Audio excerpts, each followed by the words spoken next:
আসসালামু আলাইকুম। এবার আমরা আপনাদের জন্য লং আবায়া নিয়ে আসছি। দুইটা সাইজে পাবেন এই কারচুপি আবায়াগুলো। একটা 54 আর একটা হচ্ছে 52। দুইটা সাইজে আমাদের কাছে আছে। একদমই নন ট্রান্সপারেন্ট দুবাই চেরি ম্যাটেরিয়াল এটা বানানো। সাইড পোর্শনটা এরকম খোলা থাকবে, লকড না, এবং সামনেটাতে খুব সুন্দর করে কারচুপির কাজ থাকবে।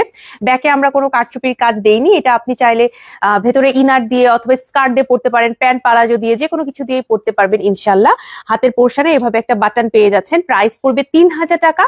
কারচুপি কাজের মধ্যে আপনারা সিকোয়েন্সও পাবেন। এটার দুইটা কালার আছে, একটা আমি যেটা পরেছি ব্ল্যাক কালার, আরেকটা হচ্ছে দেখেন এই যে খুব সুন্দর একটা লাইট পিঙ্ক কালার, এই কালারটা আমাদের কাছে আছে। আর এটার কারচুপির কাজটা একটু অ্যাশ কালার, তারপরে একটু ব্ল্যাক কালার, এই ধরনের কালার গুলো এখানে দেওয়া হয়েছে, একটু আসমানি কালারও আছে। আর খুবই কিন্তু চিকিমিকি একটা ব্যাপার আছে এটার ভেতরে। তিনটা কালার আছে, একটা হচ্ছে আমি যেটা পরেছি ব্ল্যাক, আর একটা পিঙ্ক, আর আরেকটা হচ্ছে খুব সুন্দর একটা পার্পল টাইপের কালার। 3000 টাকা করে এগুলো পার পিস প্রাইস পড়বে। আর সাইজ আছে হচ্ছে লেন্থের সাইজটা 52 আছে, 54 আছে, এই দুটো সাইজ আছে। তবে বডি সাইজ কিন্তু একদমই ফ্রি, যার যে সাইজটা দরকার তিনি সেটা পেজে ইনবক্স করে দিবেন। আসসালামু আলাইকুম, আল্লাহ হাফেজ।